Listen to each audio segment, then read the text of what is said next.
Thank you, Lord, that we can gather together today. And we pray that your Holy Spirit will be with us and guide us, and that we'll learn new things. And we pray that you will protect us. In Jesus' name we pray. Amen. Mm-hmm. All right, so today, what I want to do, hopefully by the end of this presentation, is to have made a little bit clearer, or to revised some of the teachings coming out about Vows 21 and 24. We want to have a look at where to place the angels on the lines and some of the other symbols. And we want to look at, make some conclusions at the end about what we can learn in terms of sort of solidify our understanding of the placement of the angels and other symbols, and also to learn some lessons about methodology, some things that can help us to study better in future, learning from the mistakes of the past. So the first section I'm going to go through is looking at Thus saith the Lord. So just looking at, what I want to do just is to look at what inspiration says about where the different angels are, and pop them first of all on the line. So first angel, where does the first angel arrive? According to Ellen White or whatever, who knows when the first angel arrived? Where do we put that on the line? 1798.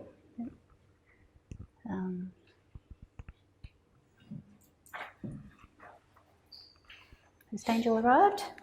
I've put some references. I'm just going to sort of go through this part quickly. I'll put some references there to prove this point. Just that first angel arrives is introduced in the chapter, The Heralds of the Morning. So it just gives you some context to where the first angel arrives. But I won't read the quotes because I think that'll just drag out our service. So you can study those at home and have a look at those. But I'll put the references down for you so you don't have to copy them down. For the video, I'll just mention that I have GC chapter 17, Heralds of the Morning.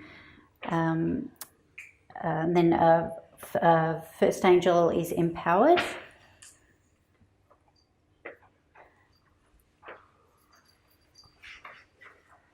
Oops.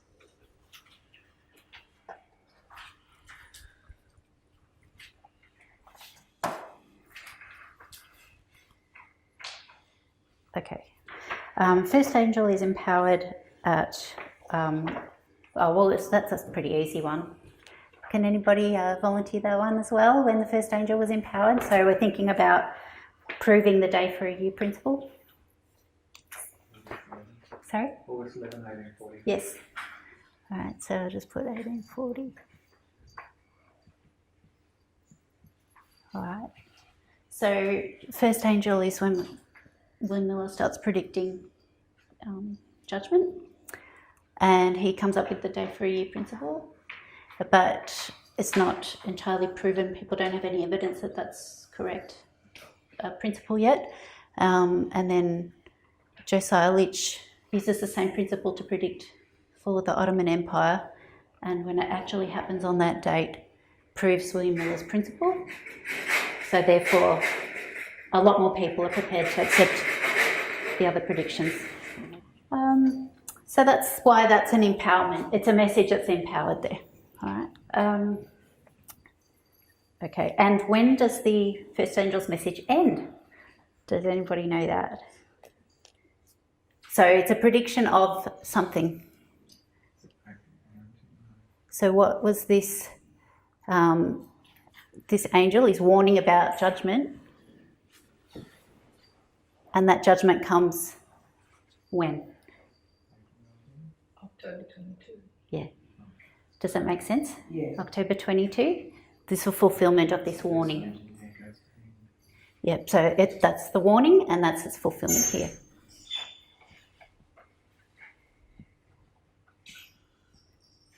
So for a reference for that, I had in the Great Controversy, chapter 24, in the Holy of Holies. And in that chapter, she explains that the angel was warning about judgment. And also the Millerites were declaring the coming of Christ. And in that chapter, she says, it was a coming of Christ in a sense because he came to his temple. So it was a fulfillment of judgment. It was the judgment of the dead. So that was true. And a coming of the Lord as well. He came to his temple. Okay. All right. Second angel's message. Okay. Now, you've got Ellen White saying that the second angel's message arrived in the summer of 1844. And in GC chapter 21, it's in the chapter called A Warning Rejected. So I'm marking that. Where are we putting that now? It's summer of 1844, so here.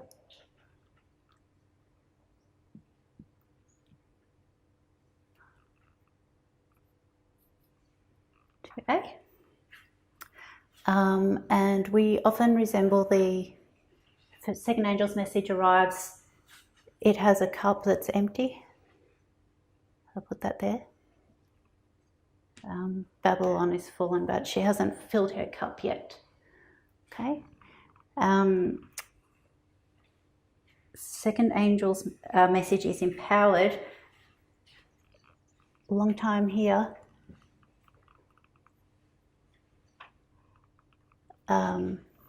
Anybody have an answer to me about where inspiration places the second angel? So where Ellen White would place the empowerment of the second angel?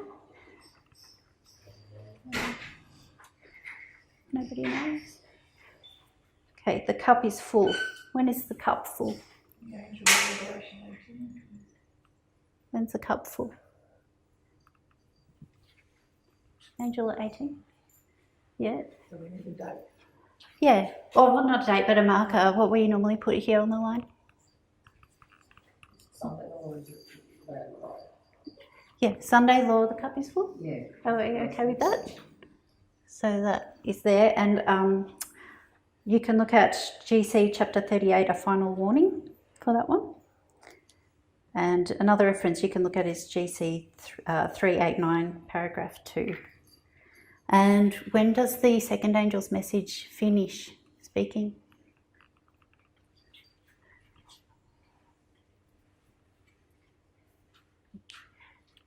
So you've got to have a waymark after Sunday law. Yeah. Close of probation. No, yes, close of probation. Close of probation? Yep, what's your reasoning? Well, because the time is finished when it can do its work, isn't it? So it has to be a shut door, so therefore close of probation, it's the end of the work of the angel. So Yep. Yep, okay. So the logic behind that being that at close of probation, your destiny is sealed, the cases have been worked out and decided, so there's no reason to have a message after that warning anybody, because that's happened. Okay, third angel. Okay, the third angel arrives. That's an easy one. Darren, when does the third angel arrive in Millerite history? Do you know? October. Yeah, here. Third angel, a warning about the mark and the seal given here when they understand the Sabbath and what that is, the seal. Okay, so that's given there. Third angel is empowered, and looking at this scale again, Ellen White would give the empowerment of the third angel. Greg, any idea? I'm not sure.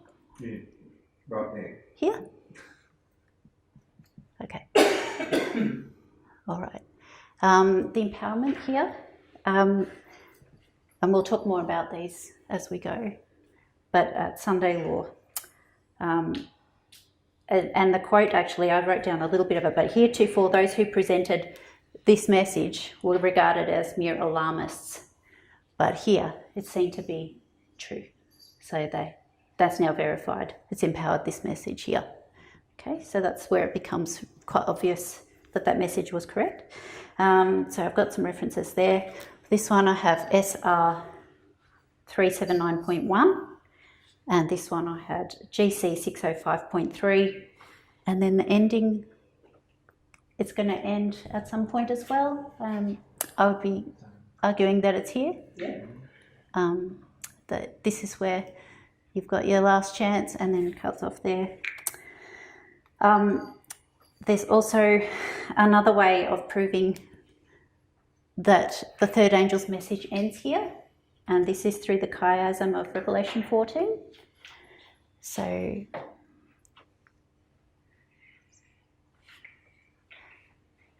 we have a dividing line there. Let's open up Revelation chapter 14 just to have a look at that as well.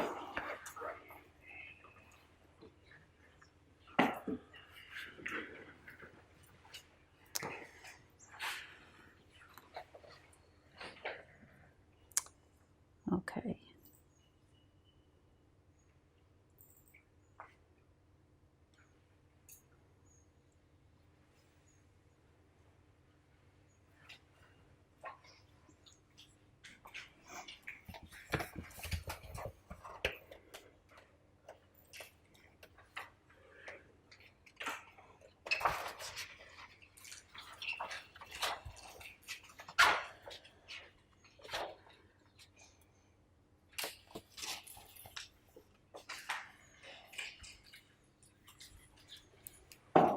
Okay. All right, so in Revelation 14, we have 3 angels' messages. Let's just go 3 angels here. And then we have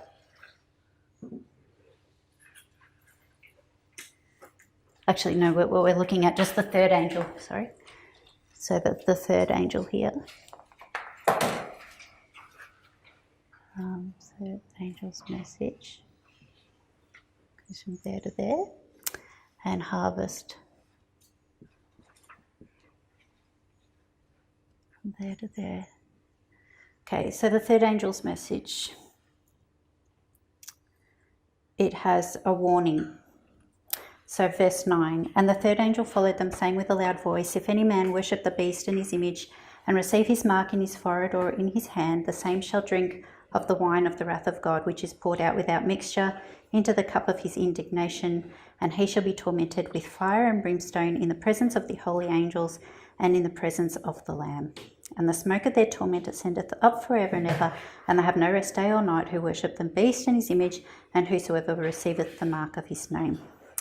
Verses 9 to 11, we're talking about bad. Okay, so this is a warning against being bad. All of that is referring to negative consequences of taking the wrong side of this message. Also notice the symbology of 9/11 as well. Now in verse 12, we have, here is the patience of the saints. Here are they that keep the commandments of God and the faith of Jesus. So the third angel's message is telling you, warning you what will happen if you're bad. And then it's a message about the good. Here's the patience of the saints. They're keeping the commandments of God and the faith of Jesus. Okay, and then the chapter goes on to speak about harvest. And we have an angel coming to harvest the world. And the first... Okay, so the Son of God... Okay, I'll just read it. So verse 13, and I heard a voice from heaven saying unto me, write, blessed are the dead which die in the Lord from henceforth. Yea, saith the Spirit, that they may rest from their labours, and their works do follow them. And I looked, and behold, a white cloud, and upon the cloud one sat like unto the Son of Man, having on his head a golden crown, and in his hand a sharp sickle. Okay. And another angel came out of the temple, crying with a loud voice to him that sat on the cloud, thrust in thy sickle and reap, for the time is come for thee to reap, for the harvest of the earth is ripe. And he that sat on the cloud thrust in his sickle on the earth, and the earth was reaped. Now, I'm going to say that this is a harvest of good people. Christ is doing the harvesting. And you can look into this further, but Parminder will make the point that this is harvest of bread, wheat, if you look at the symbology as well. So good here are being harvested by Jesus. And then, so that would be verses say 13 to 16 there. And another angel came out of the temple which is in heaven, he also having a sharp sickle. And another angel came out from the altar which had the power over fire, and cried with a loud cry to him that had the sharp sickle, saying, Thrust in thy sharp sickle, and gather the clusters of the vine of the earth, for her grapes are fully ripe. And the angel thrust in his sickle into the earth, and gathered the vine of the earth, and cast it into the great winepress of the wrath of God. And the winepress was trodden without the city, and blood came out of the winepress, even unto the horses' bridles, by the space of 1,600 furlongs. Okay. So verses 17 to 20, harvesting the bad. This is, let's say, wheat and grapes. Okay. This is an angel. These are both harvest. And this is a harvest. It's a very bad sickle. Okay. So can you see the chiasm there? Yeah. Now, the reason the chiasm is useful is because it shows you that there's a tipping point or a dividing line here. And the third angel's message does not overflow into harvest. This is just to clear up. It seems, I suppose, fairly obvious to us now, probably coming at it fresh, that the third angel's message wouldn't go beyond close of probation, but there used to be arguments that it did because of the binding of concept. So this is why that's an extra proof to show that, and also to show an example where structure and chiasms and things can help confirm something else that's true. So just pop that in there as well. Okay. All right. Third angel. Go back to my notes.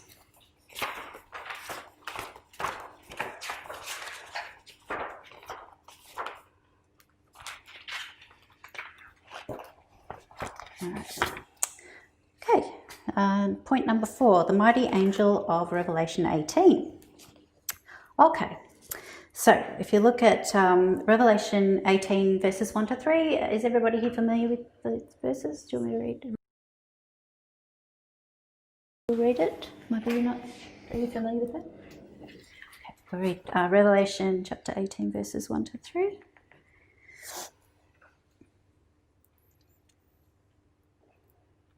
Okay. All right, so John says, And after these things I saw another angel come down from heaven, having great power, and the earth was lightened with his glory.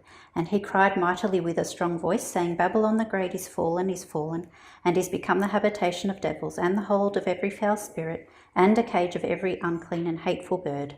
For all nations have drunk of the wine of the wrath of her fornication, and the kings of the earth have committed fornication with her, and the merchants of the earth are waxed rich through the abundance of her delicacies. All right, so in GC 389.2, Ellen White will tell you that, or indicate that this is coming at the Sunday law. And you can hear from the language in those verses that the cage is full of every unclean and hateful bird. The cage is full. You know, it's got everything in there. It's full all the way to the top. So Babylon's just been getting steadily worse from there to there. So this is where you mark, we'll put it up here, Revelation 18, 1 to 3. It comes at Sunday law. That's just if you're taking it straight, thus saith the Lord, without making any applications. Okay, just from the inspiration. And yeah, all right, point 5. The voice, Revelation 18 voice. So I'll just read verse 4. And I heard another voice from heaven saying, Come out of her, my people, that ye be not partakers of her sins, and that ye receive not of her plagues. So John's not seeing an angel here. This is another voice. He's also hearing it. He's not seeing it. So it's separate from verses 1 to 3. It's not that angel. But it comes subsequently because it, and I heard another voice from heaven. So it comes after. Okay, so that one we place. If you look up the reference, you might look at home, SR 399.3. This voice represents angels that come to help the mighty Revelation 18 angel. So Ellen White says that this Revelation 18, by the way, an angel is just a message, so it's not like a literal angel coming down. It's like a symbol of a message that people give. This message, or an angel, it comes to give power to the third angel. And then you have this voice which comes to add power to this one. So you get like it's build up of noise happening, more and more messages coming. And this is marked here as a loud cry, because this angel comes to help the mighty Revelation 18 angel. So that's where you mark this one here, Revelation 18 verse 4 is there. Okay.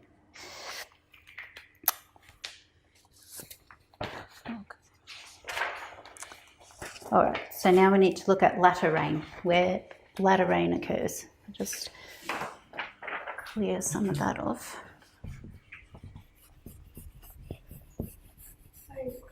So the Revelation 18 angel comes to help the third angel, Yes. and this voice comes to add weight to the Revelation 18. Yes. Okay. Yep. So you will see during this time period a message here coming, this angel, and the volume increases, the noise increases. Their messages stay the same, depending on. And the Revelation 18 angel, it is basically this. It is the second angel. It's giving the same message. Okay, so you can see the Revelation 18 angel as the second angel's message coming here. Just that at this time you would refer to it as the Revelation 18 angel. And I believe that they're an equivalent symbol, means the same thing, same message. Babylon is fallen. Okay. All right, latter rain. All right. The latter rain is a symbol that also resembles the loud cry. The references for early writings 271.2 and GC 611.3. The context given for the latter rain is called the final warning. So it's from Sunday law to close of probation.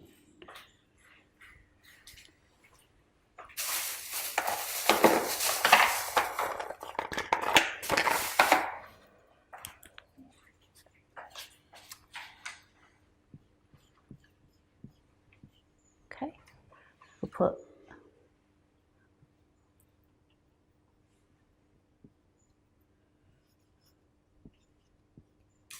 latter rain there. Okay, just taking it as is without imposing anything there or fractalising anything. The latter rain ends at close of probation.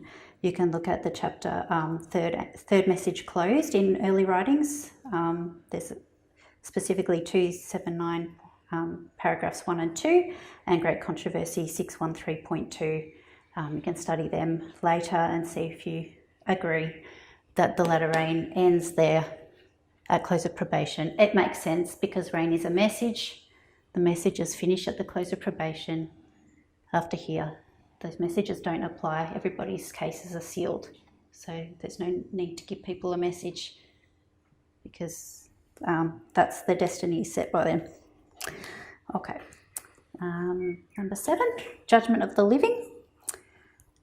That would also be, I thought the terms the final test and the great test can be used also with that. And Parminder says that the concept of the judgment of the living is connected to the sealing, the phrase the sealing, where we're looking at the seal of God versus the mark of the beast.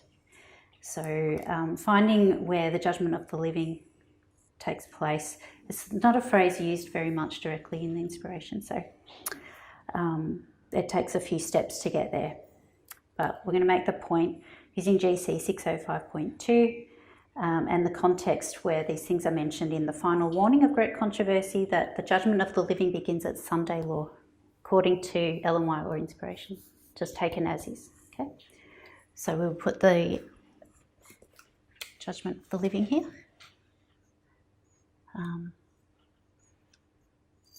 Judgment of the living. And I'll put that at Sunday law going forward. And then it would end at close of probation as well. Okay, all right. Number 8. Oh, we're just going to summarise now. All right, so this is how, just to summarise this section, this is how you would lay it out if you just came at inspiration without any ideas about 9/11 or anything like that. This is how it would look. So yeah, is everybody all okay with all of that? All make sense? Any questions or confusion? Okay. Yep. The one that you rubbed off. Yes, the chiasm. Yep.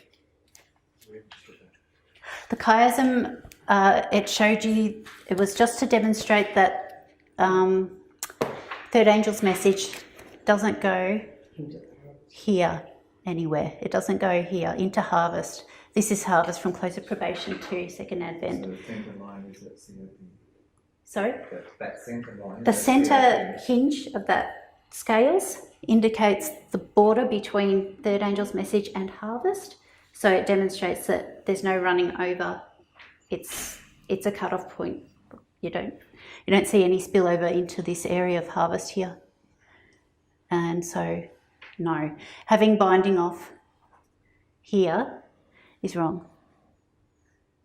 Using that term like that was a misapplication of a term, and it has another meaning, which will be taught maybe on another day, or you can look into that.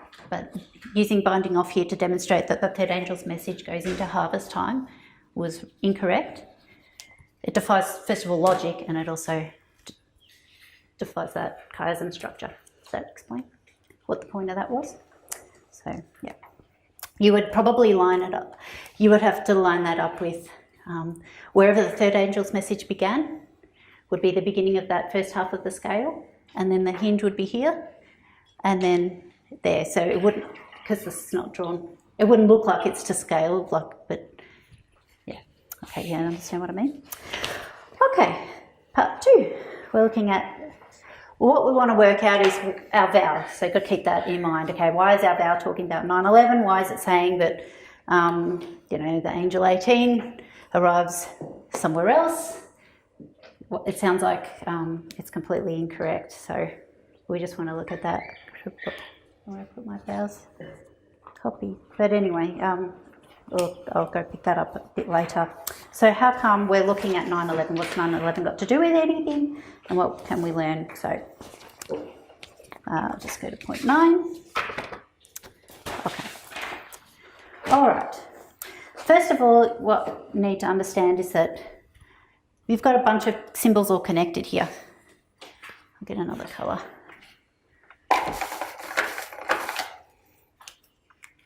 All right, so here we've got Sunday law is connected to 3E.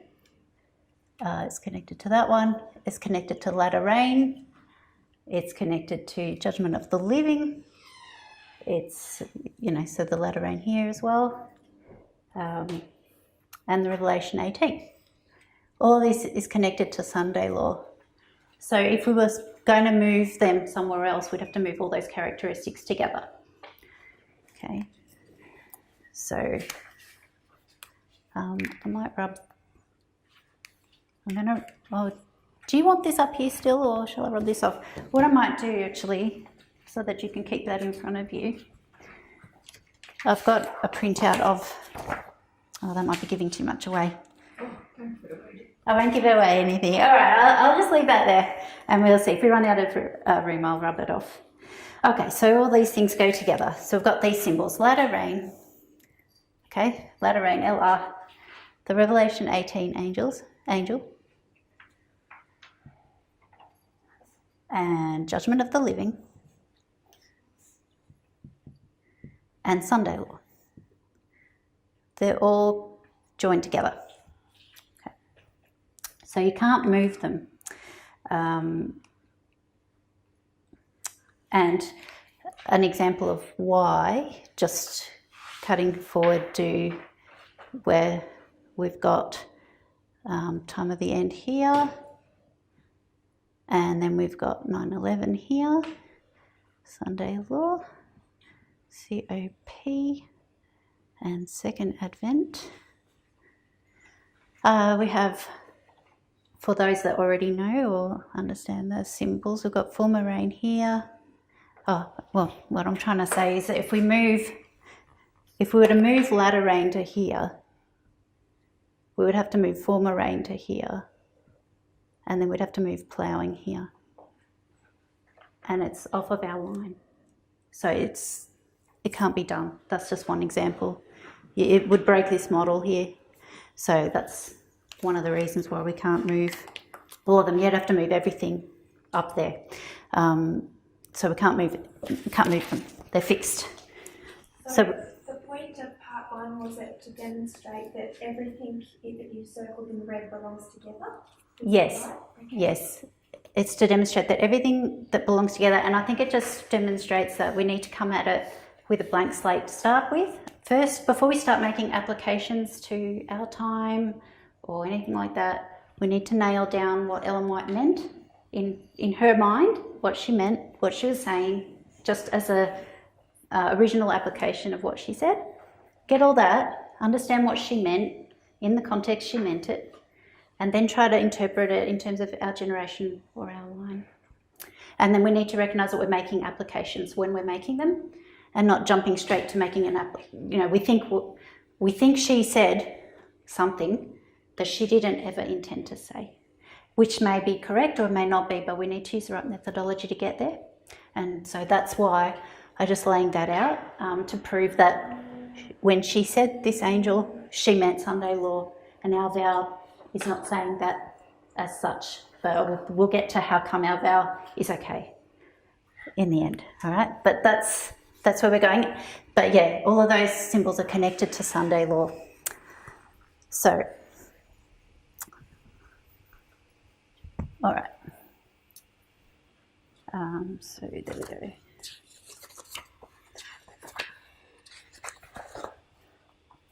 All right. Point 10. 9 Testimonies, page 11, is not talking about 9/11/2001. Okay, so I don't know about many of you, but maybe when you joined this movement, you were taught to believe and believe that that's what that passage is referred to in its original intention. Okay, I won't read it out, but I can show you later if you want to have a copy of that. It's a chapter called The Last Crisis. And the context of the last crisis is not 9/11. Ellen White had her vision while she was in New York. So it's not saying necessarily that New York buildings fell down, but she was in New York. It mentions buildings and fire trucks, which sounds a lot like 9/11. Their time is coming when we will reach a point that the Lord will not permit them to pass. Okay, so where is the point where the Lord will not permit them to pass? Yeah, so evil in the world is increasing. Things are terrible, getting worse and worse. We're going to get to a point where the Lord will not permit people to pass. Okay, close of probation, not 9/11 or anything else. That's what she's talking about. There's a limit to the forbearance of Jehovah. Okay, so she's saying injustice, the first duty of man was lost, there's every unjust deal, and the time is coming. And then after that, we've got fire, buildings, engines, and all that kind of stuff going on. So close of probation is what Ellen White meant with 9/11. However, having said that, we can see a lot of the symbology there gives us clues. So I'll just go from there. All right, now we'll look at Life Sketches 4:11. It's another passage where she's talking about visions of buildings in New York and when the Lord shall arise to shake terribly the earth. Then Revelation 18:1-3 will be fulfilled. So this here is also talking about something still in the future for us, because the Revelation 18 angel, verses 1 to 3, will be fulfilled. So what does the word fulfilled mean? Yeah, completed. So at 9/11, was that completed? But, those verses about punishment. Her cup is full, and then the fulfillment of that will be at the close of probation, when all of that work is done. So here we can see in Life Sketches 4:11, we can see that this is when the Lord shall arise to shake terribly the earth and all of that. So we're talking about this period, Sunday Lord, close of probation. Really close of probation is where it's all fulfilled. Okay, so I just wanted to make those 2 points that in the past, when it wasn't being studied carefully enough, these passages were misapplied and taken to mean 9/11. However, saying that if that hadn't have happened, the movement wouldn't have become established maybe, and so we wouldn't be where we are today. So we see God's leading in that. Okay. All right, point 12, into steps. All right. This is how we start to now understand what's 9/11 got to do with anything. If it's not in Life Sketches 4:11 and it's not in page 11, it's nowhere, but that's not necessarily so. But it's not in inspiration. It's what we call derived information or hidden information. Hidden information can be brought out, but we don't use that same methodology that was used in the past, which wasn't the correct methodology. Now we have refined skills. We've learned more, and we can improve using the better technique. Okay, so we'll look at rain first. A few things come in 2 steps. So 2 steps.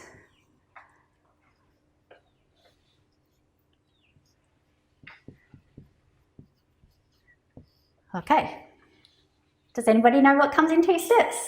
A symbol that comes in 2 steps. I'm looking for some specific ones, but... Former and latter. Former and latter rain. Okay, so rain. Here's former rain.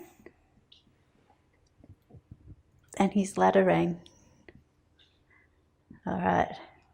Now, I'm not sure if you're aware, in Acts of the Apostles, chapter 5, in the chapter called Gift of the Spirit, Ellen White makes 2 different applications of the former and the latter rain. Has anybody heard that or seen that before? Okay, well, I'll explain briefly. In that chapter, she will talk about former rain being at... I might use the black. Okay, sorry, yes, it's not on my list. I should have had it there. Acts of the Apostles, chapter 5, Gift of the Spirit. She talks about when Jesus, when the disciples were there and Pentecost and that period of time. She calls that a former rain. And then the latter rain, she says, in the future, like at the time of the Millerites. Yeah. Okay, so they went from darkness into light. So 1798, there was a flood of light. On that scale, former rain, disciples, latter rain, Millerites. Does that make sense? A message came, lots of light. So it's the same message though. All right. So I put this here as disciples. And we'll call this one Adventists.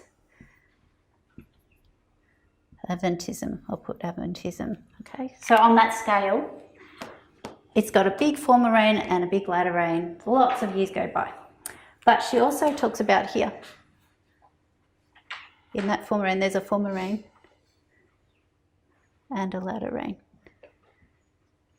Okay, and this one here is the Festival of Unleavened Bread.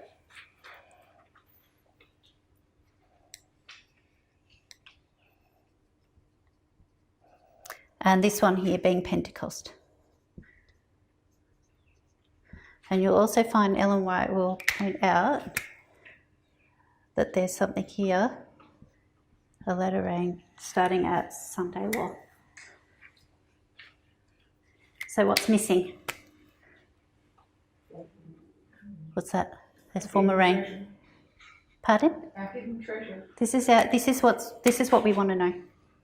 But we can see that there should be something here.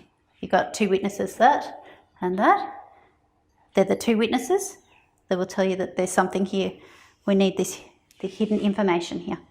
Okay, so that, all right. All right, I'll go down the board. So this is rain. All right. Second angel's message.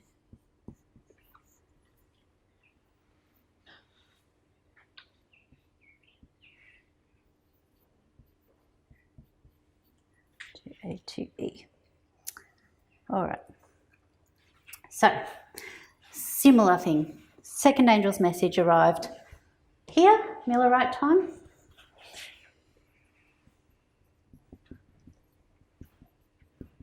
And empowered in the time of the 144K, or last generation.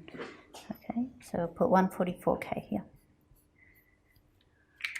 But the Millerite time, we have both as well, because we have a distinction here between second angel arriving in April, and then it's empowered at the midnight cry, or during the summer of 1844, July to August.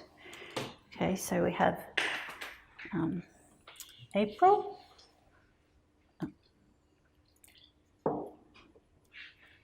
April 1844, and I'll put July, August 1844, and you have to think of the midnight cry message, okay? And on this one,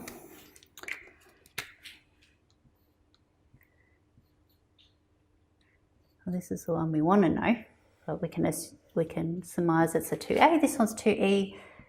Okay. The loud cry is compared to the midnight cry. So this one here is the loud cry, which is basically during the Sunday law period. So we'll put Sunday law to close at probation. Loud cry. You can see how they're a copy of each other. This one has an empowerment. That one had an empowerment. So this one we don't know about. It's hidden. It's not mentioned, but we can see that it should be there. So we need to know that one. We want to find out what that is. We want to place it in the right spot. We don't want to just pick a number out of the air. Okay, and judgment, we can also see in 2 steps. Did you want to photograph that or anything, or just rub it off? I've been right up there. Yeah, so it's okay to rub this off? Yeah, hold on. Oh, good. All right, just to make some space.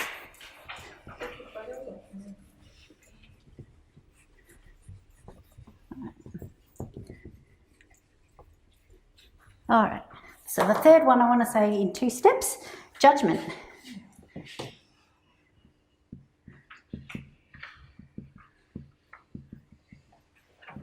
Okay. All right, so slightly different, so I'll help fill it in a little bit. I'm going to say this is judgment of the dead. Other half of judgment is judgment of who? Living. Okay. Now, when you've got, we'll give the example of Abel. He's Abel living, that's his life. And here we have October 22, 1844. What happens here? What kind of judgment? What's happening to Abel's case here?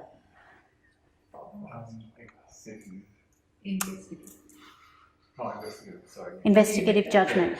Yeah, that's right. Yeah, investigative judgment. So put INV, investigating Abel's life, or Noah, or whoever. But what was going on here? There was something going on here as well. And I'm going to write recording. So he's born with a blank page. Here's his book and his records. And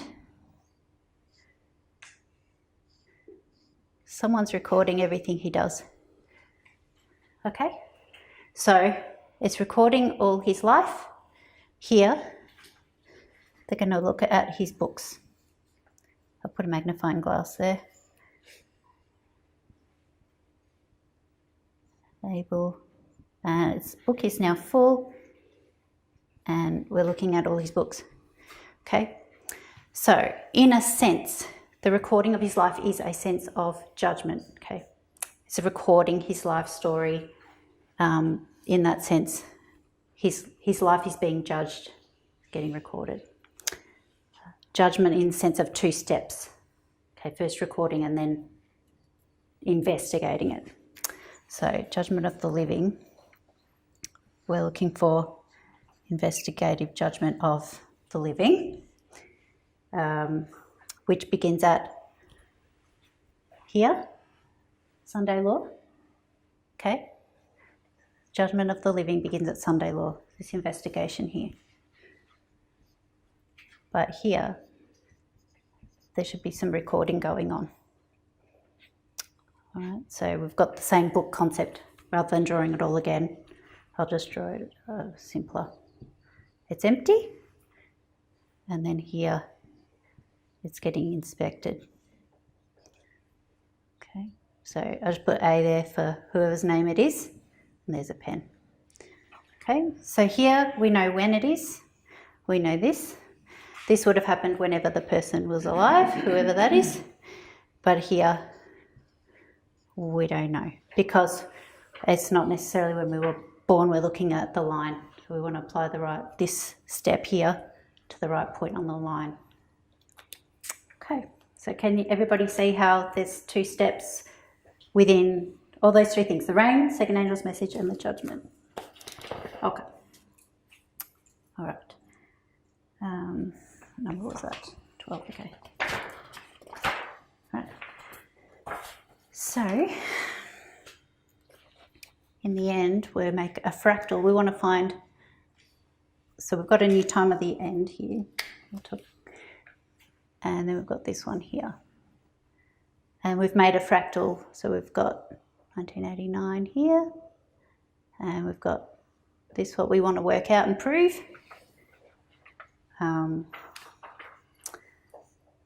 We want to know when these dates have occurred.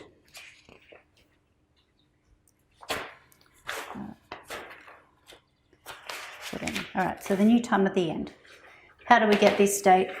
What's the justification for that? How can you just put a date there? Is that okay to do? You know, because Ellen White doesn't give us that date. Daniel chapter 11 verse 40 does not talk about 2 times of the end. It talks about 1 time of the end if you just take it at face value. How's that justified? And the reason again would be through the chiasm structure of studying Daniel 11 chapter 40 Daniel 11 verse 40. So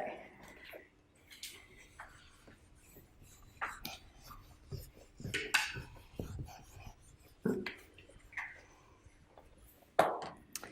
right, so just have a quick look at that. Okay. All right, so at the time of the end, the king of the south will push at him. And the king of the north, what's the rest of the verse? But anyway, can't think when I'm on pressure. North shall come against him like a whirlwind. Okay? There's a chiasm there.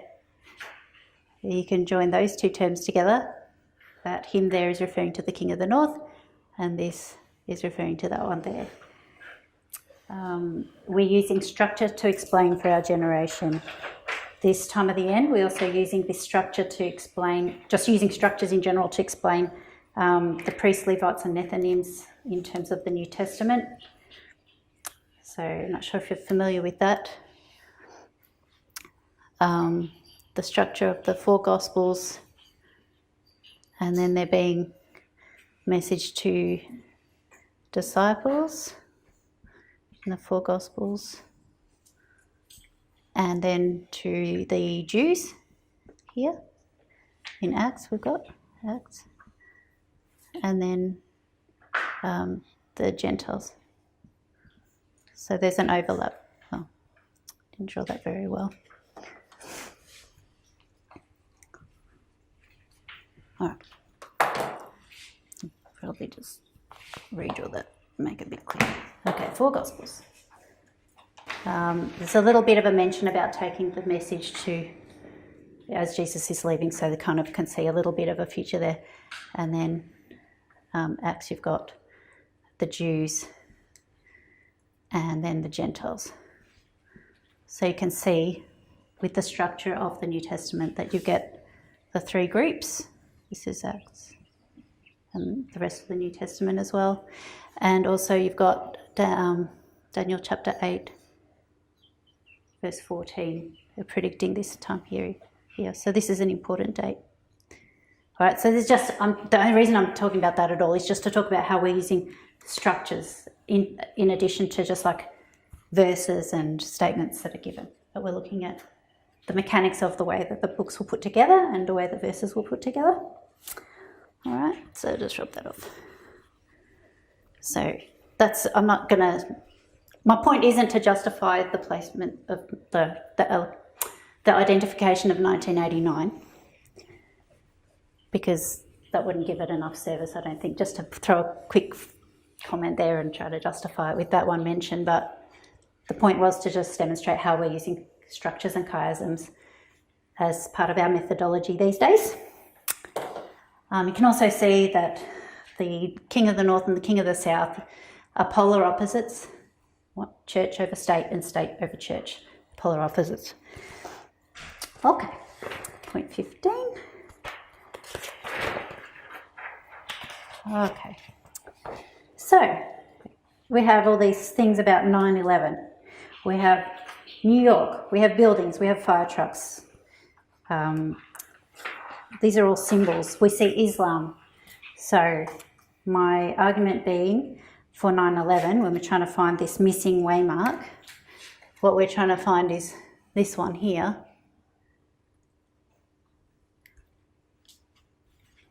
This waymark here, it has a lot of symbols. It has New York, which, you know, from Life Sketches 411, there was buildings, there was fire trucks, there was Islam, which also we know that Islam was connected to the other woes, so we know that this was the 3rd woe beginning here. It had a lot of symbology, so I'm going to say that they saw the star in the same sense that when Jesus was arriving, they saw the star. It wasn't the event being spoken of in 1911, or Life Sketches 411 was talking about this, but when some people who were looking saw these symbols, they saw a sign that pointed to this. Okay, so I'm going to say, using that logic, that that's why 9/11 is a good placement, a good, what you could say, you can back it up. Okay. All right, another one for 9/11. Let me just I'll put a picture of a star there just to illustrate my point. So they saw a sign. It wasn't the real thing, but they saw plenty of signs there to say,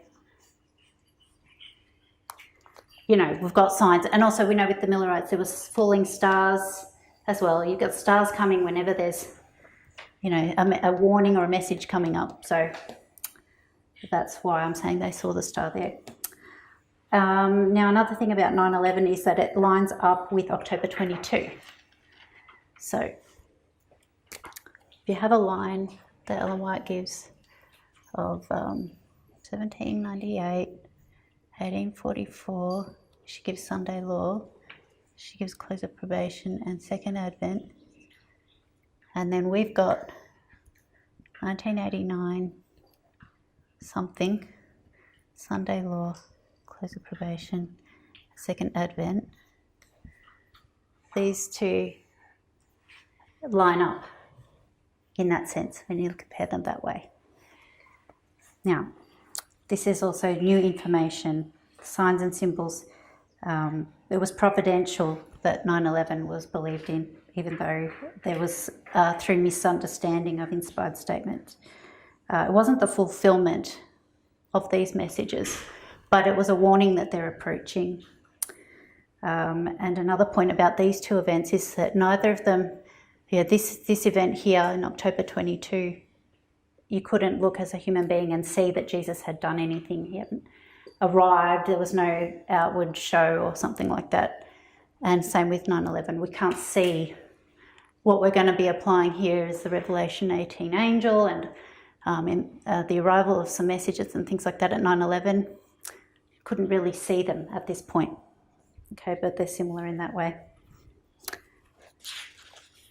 So in that way we have 3A is here, and here we have, I'll put it in inverted commas because we're fractalizing this line that's given in inspiration, and we're making a fractal of it for ourselves.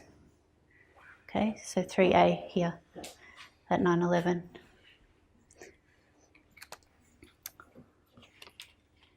Okay. All right. Now, in October 22, we have the third angel's message beginning. If we're looking at this line, I think I already demonstrated that we can't have the message beginning here before 9/11 because then we end up with ploughing over there. That doesn't work. So we can't. So we already know the latter rain is here. We need to choose out of these two waymarks for the beginning of the former rain, or some other waymark in between, some other ambiguous. Like pick something small. So you've really got between time of the end, and there's plenty of things there. We have to pick somewhere for the former rain to begin. Okay, we can't put it before. We can't put it here because we'll end up with ploughing over there. So we're going to put it here, in between 9/11 and Sunday Law. Okay, so we have the star here. There's a star. You can see there's something. We see the star. There's a message coming out now that we need to prepare for close of probation. All right.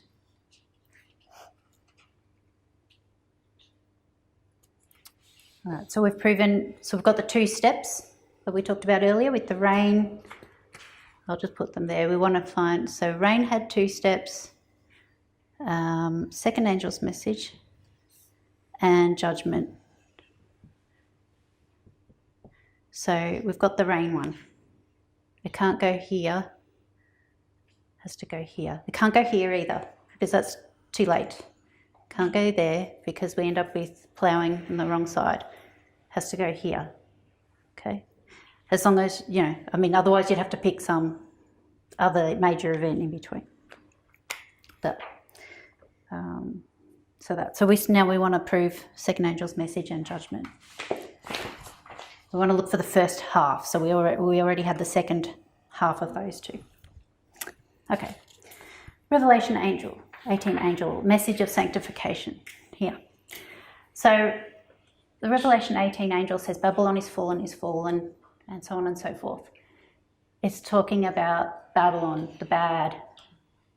But it doesn't just talk about the bad, it talks about the good. Because we have other ways of understanding the second angel's message, and that was through sin, righteousness, and judgment. And fear God, give glory to him, for the hour of his judgment is coming. And both of those phrases, which we know have the three, fear God or sin, righteousness and glory, and judgment. So we can see three angels there. Both of those cases, the second angel is talking about righteousness and glory. So it has two sides. It's two-faceted. It's warning about being bad, and it's encouraging you to be good. So we need to look at Revelation 18 angel is a message of sanctification. Right. Now, that's when we need to have to hold two models in conjunction. So this one here, the latter, former rain and the latter rain. I'll put the other symbols in there. Harvest and ploughing. I'll just draw the lines. Ploughing. This is the agricultural model. Okay. But there's another model that if you overlay it, it will help to clarify where we're going to write. We want to find, so the second angel's message, what we're looking for is sanctification. Sanctification, okay? Because the message is telling you righteousness and giving glory to God. Okay, so going back to some former studies that were done about 2 years ago, there was a study done on the 7 steps of salvation, and it was lined up like this. We had 9/11 here, 1989.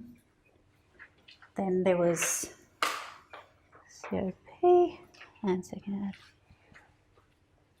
All right. There was, I don't know, does anybody remember them? It's been a while. Yeah, there's conviction here. So put conviction. There was here, Confession. yes, confession Which you should see. and repentance. Repentance. Conversion took place. Oh, hang on, I've gone too far along. There's actually a point in between there. So this was in here, unless it's changed since I looked at that. There was so anyway, suffice to say, let's just say in between here and here, you had conversion, you had conviction, repentance, you had confession, justification is here. All of Confession, those conversion. were a process Yes, of confession and conversion. Okay, so not being too getting into the nitty gritty of all of that. 7 steps. It actually had 5 of them here, and then you had just 2 left. You had sanctification and then glorification here. Let's put glorify. Okay. So you can see here that sanctification goes from 9/11 to close of probation. This is where the growth of the plant, and you can see it's a work of a lifetime. So it parallels here with the growing of the plant during the rain and the growth of the spiritual person until they're here where they're able to glorify God. Okay, so here, if you look at this sanctification as the second angel's message, which is giving glory to God and living righteously, the second angel's message, it begins here. That's where it begins and that's where it ends. Okay, so this is why we place the first step of the Revelation 18, angel 1 to 3, arriving here. So how does that make sense? It's because it's got 2 steps. Okay, so the angel arrives and then it's empowered. At Sunday law, this angel, it's not arriving, it's being empowered. And in our line, it arrives in 9/11 because of this. Does that make sense to everybody? Yeah, good question. Anybody got a question about that? Because just want to make sure you got that nailed down. Work of the lifetime, beginning with the message here and growth of the plant, matching up with the line of sanctification, the 7 steps of salvation. Okay, and that's what ties. We know the plant grows here, but here we can see the sanctification term tying in with the second angel's message. That's why this model is being used. Okay.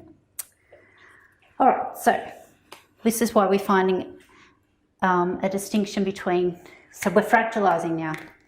To look here, we see a second angel's message arriving, which is Revelation 18 angel. I'm not going to apply a verse because verse 1 to 3 is actually here.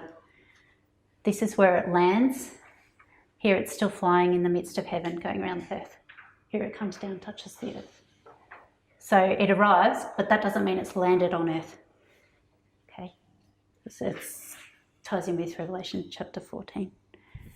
Okay, so you have it arriving here, but it's not on the ground, because otherwise it's confusing, because it says it arrives here, but it also arrives here. There's two arriving to the midst of heaven and arriving to the earth. Okay, so that's the justification for putting that angel arriving at 9:11. It's what we do with the first one. And we go to Revelation 10 and he's got his feet on the earth. Correct. So we have Revelation 10. Yeah, which was August 11. Because he's got his feet. No, this is Revelation 10 is this one, and Rev 14 is that one, isn't it? It's backwards order with the chapters. But that's just, people familiar with the Revelation 1 angel? Anyway, that's what's done here. There's a distinction made between it flying in the midst of heaven and landing on the earth. When it lands on the earth, it's empowered and the message is going everywhere. When it's here, it hasn't touched ground yet. You see in 1798, there's a message arrived, but nobody knows about it. And gradually it develops until it's off and running. And I think you can see that here, same sort of idea. It arrives here, but at 9/11, you don't see much, we don't know much. By the time we get to Sunday law, it's empowered, it's obvious. So you're saying it arrives there on a fractal level? Is that Yeah, on a fractal level. Yeah, that's okay. That's why I put it, I'm going to put it in inverted red, commas so that you can see. Ellen White doesn't tell you that, otherwise you sound like it could be interpreted as disagreeing with what she said. Yeah. But it's not. It's just applying that truth to this time. So that's why it's inverted commas. So 9/11, the arrival of second angel, or what we would synonymous term there, that Revelation 18 mighty angel, it arrives here, but not in the same kind of arrival as that one. Yes. It's not moving the waymark, otherwise we'd have to move everything. It's recognising that there's a step 1 and a step 2. Yes. There's a distinction. Okay. All right. Right, so we've got that, got the wheat and tares, lifetime, the message building up to the loud cry and all of that, which is empowering the message. I think we've been over that already. Okay, so here when we mark the arrival, we're really marking an empowerment, even though it's an arrival because it lands on earth. Okay, judgment of the living, same sort of thing. Okay, where are you spiritually born? On the line. So if I'm going to now we're going to change models now, we're going to be looking at judgment. So we want to work out when the recording of your life begins on this line. Okay, so 1989, 9/11, Sunday law, close of probation, second advent. Okay, so we're going to draw some books. Here we have, this is you now, because this is our Jen. This is you, and it's going to be investigation of your life. And Ellen White is the one who tells you it's going to begin at Sunday law. Okay, so somewhere your book's going to start to be written in. Now, you could put your birth date there, maybe, but maybe you weren't spiritually born yet. Maybe you weren't a Christian.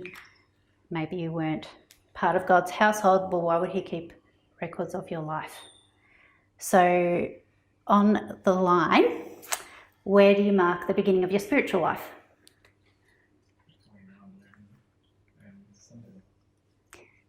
In a period? Well, for instance, I'm just saying that because if you came into the message in 2016. Oh, yes, yes. Okay, so we'll keep it at the sort of institutional level. So that, because that's right. Anybody can join the movement here, and then that's when your book. But looking at the structure, the institution. You've got to germinate, so you Yes. need to have rain and soil. Yeah, so when does your life begin? If you're a plant and you've got ploughing, some rain, more rain, and harvest. Were you born here? No. Here? Here? Here? Born here? This is where the seed comes, seed? Seed planted, okay? There's the seed, gets buried in dirt. It dies. It comes out as a plant. Death and resurrection. What do we mark at 9/11? Baptism. Okay, so using that logic, if you're a plant, your life starts here. If you're doing that line of sanctification, you start here. Your growth starts here. This is where you're born, spiritually born, into God's family. At baptism, symbolically, I know in 2001, where was I? It's not to do with me as an individual, but looking at the movement. So here, this is where your book is blank, and during this period of time, you've got the recording. That means some angel has to come and hang around you and write everything down. And if that's not feeling like you're being judged, I don't know what is. If you know somebody sitting there with a pen writing down everything you're doing during this period. We say that though. People are watching us will say they're judging us. Yeah. They might not have come to any conclusions. Yeah. I guess, you know, even in a secular world, the police will be making records of a case, and then it might go to court. But the person's being watched and investigated from here. The cops or detectives might be following the person around, and there's a work being done here. And Okay. they know if it's bad or good anyway when they're writing it down. Yes. But you haven't laid charges. No, that's it. Yes, that's right. So in a sense, it is a step of judgment. We're not moving that investigative judgment of the living. We're not moving it. We're recognising that there's a step one, a hidden one. It's not explicit. It's something we had to dig out. Okay, and it also is one of the witnesses is the other line of the judgment of the dead, because they had to go through the same process as this, of a recording and then an investigation. So that's the logic here for putting judgment sort of beginning here, but it also begins here. If you can see that it begins, judgment begins here and here in 2 steps. So the 2 steps model is what's used to explain why our vows say judgment of the living begins at 9/11. It doesn't say what Ellen White says, but it's still true, but it's complicated. Okay. All right, so what I wanted to do was to prove where the first step of the rain occurred, where the first step of the second angel's message occurred, and then where the first step of the judgment occurred. This one, the beginning of the life of the Christian. This one, the beginning of the sanctification process. And this one, the rain, can't remember now. Oh, because we couldn't put it before 1989. We had to have it starting here. We can't move it backwards. Okay, so in the end, basically, we end up with all that I just described, basically, and I put them in the chart for you, and I think that will probably summarise all of that, and the ending of these messages here, and the fractalising of some of them into 9/11. Okay, so are there any questions about that section? Okay. All right. Getting closer to the end. Okay. No? Okay. We're okay? We're not struggling too much? Okay, point 21. Another witness, the parable of the wheat and tares. Okay, where's the third angel begin and end in the parable of the wheat and tares? It's just an interesting other witness for this. Right. Let's keep this line here.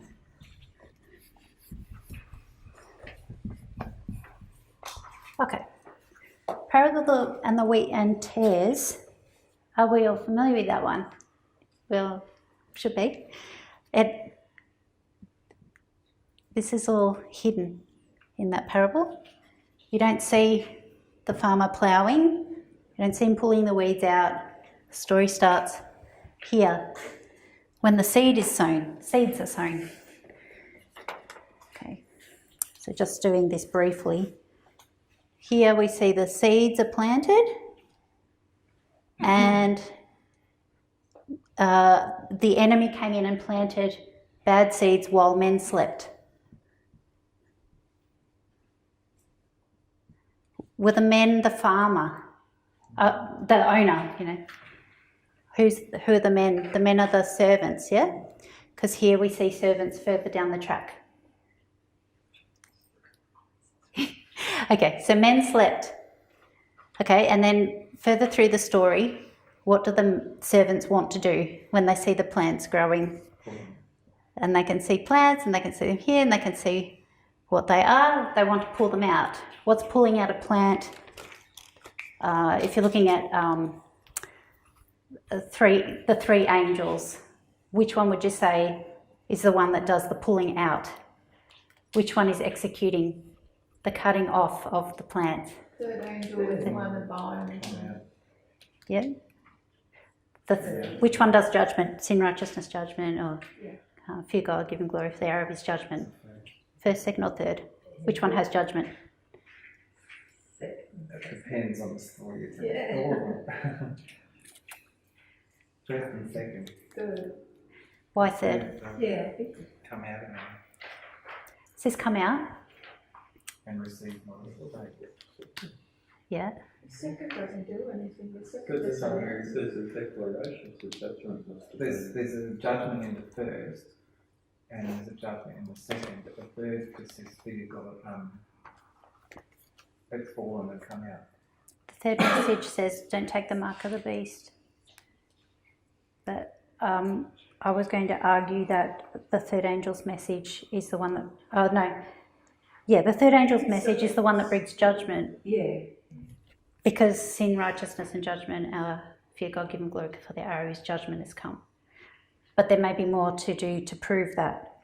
I suppose what confuses us is the fractalised in our minds that every dispensation of the 3 steps in righteousness and judgment. So that probably. In this story, you've got rain and it brings growth. So which message is the one that brings growth or relates to your spiritual growth? We just talked about it earlier, where it's the second angel's message that's talking about sanctification and growth. So in this parable, the rain is the second angel's message because it's the growth. And the servants is the third angel's message. And if that's the case, you can see that they're here and then they go through until they do the harvesting work. So that was just kind of just like an added point. Sorry? Don't rub it off you. Oh, sorry about that. 2 a.m.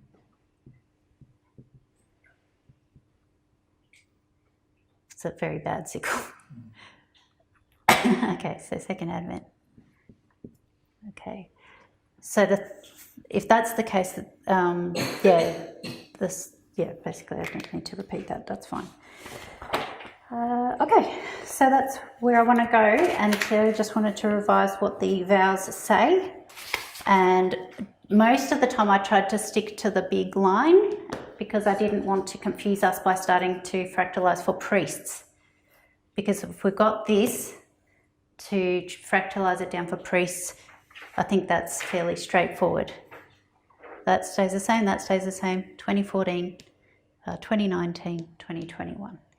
And then you would then apply all of these symbols in the same way to that fractal and you end up with the vows.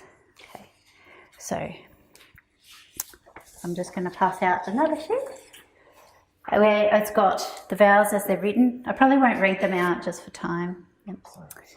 for you and 1/3 grand. On the left, I've got how it looks in the vows as they're written, and then on the right, I've got sort of like basically the, the other one.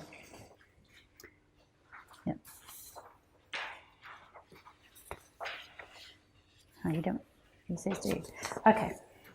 So on the left, vows 21 and 24 will tell you that the judgment of the dead began on October 22, 1844. Then it says at 9/11, that's when the Revelation 18 angel arrives. The judgment of the living begins. That's the beginning of the sealing of the 144,000. The latter rain begins to sprinkle on the priests, and the third woe arrives. Okay, so on the right, I've got the same line drawn, but now I've added more detail so they can see the things in the two different steps. I will mention here where he said in the vow, or where the vow is written, the latter rain begins to sprinkle on the priests.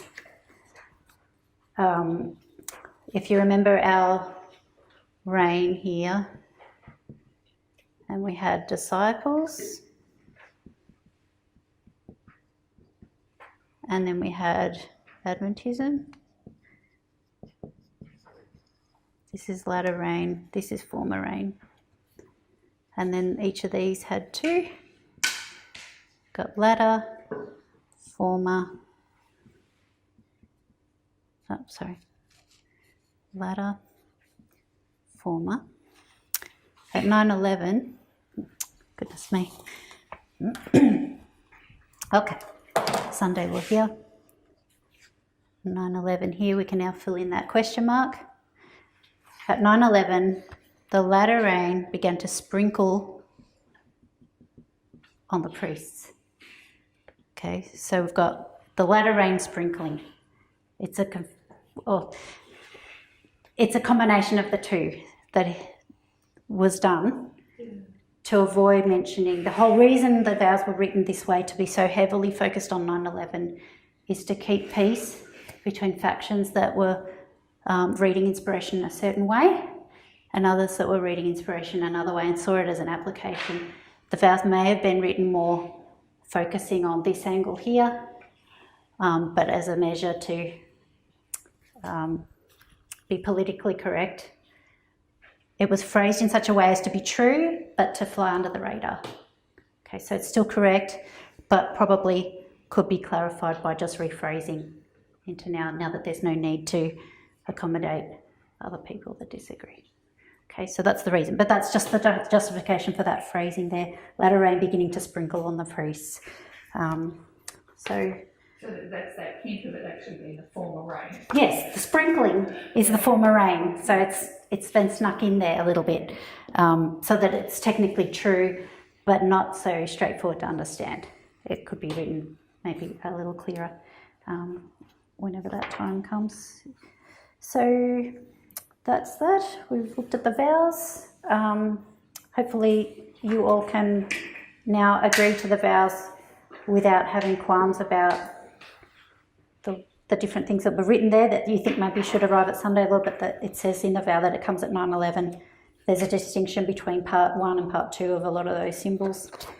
And there's a lot of lessons we can learn, so I'll just wrap this up now. Okay, the main lesson in this is to sort a lot of this out and unlearn and relearn and unravel some of the mess. But another lesson is to learn how to study, how to avoid making mistakes. What can we learn from repeating these things? So we need to remember that we need to not come at inspiration with preconceived ideas and project our own thoughts onto it. We need to understand the context of the author, what they meant, and then make application. So we have to first realise the original context and then apply it. We have to avoid inconsistency. For example, criticising Uriah Smith or Josiah Litch for changing a word in Daniel 11 verse 40, but then we also change a word later. We're talking about in the glorious holy mountain, or in or and. That's, doing the same thing that maybe we're criticising someone else. So inconsistency there can maybe things can be done, but just trying to be consistent. Keeping progression and repeat and enlarge in mind in tandem is also another thing that we need to focus on. Looking for clues so that we can hear, if we hear rain in a passage, we know we're looking at agricultural model. So picking up on some of the terminology used will tell you which model the inspired author or God is trying to use to teach you. So yeah, we're like Daniel, we're expected to know and remember. There's no, we need to be diligent. So yeah, I might stop there and just hopefully by now we've achieved our goal and clarified some of those things about the vows. So let's pray. Okay, dear Heavenly Father, we thank you for this blessed Sabbath day. We thank you for giving us inspiration so that we can use it to try to understand our situation and what you want us to do. Please help to clarify in our minds things that we misunderstood, things that we didn't know before. Help them to solidify so that we have them firmly in our mind, so that when we teach or explain to others, we will be able to do so without being confused. If we have any doubts or confusion, please help us to explore those things and for these things to become clear. And we pray that you continue to bless our leaders and give them a vision and an understanding so that they can help explain and lead forward as we go. In Jesus' name we pray. Amen.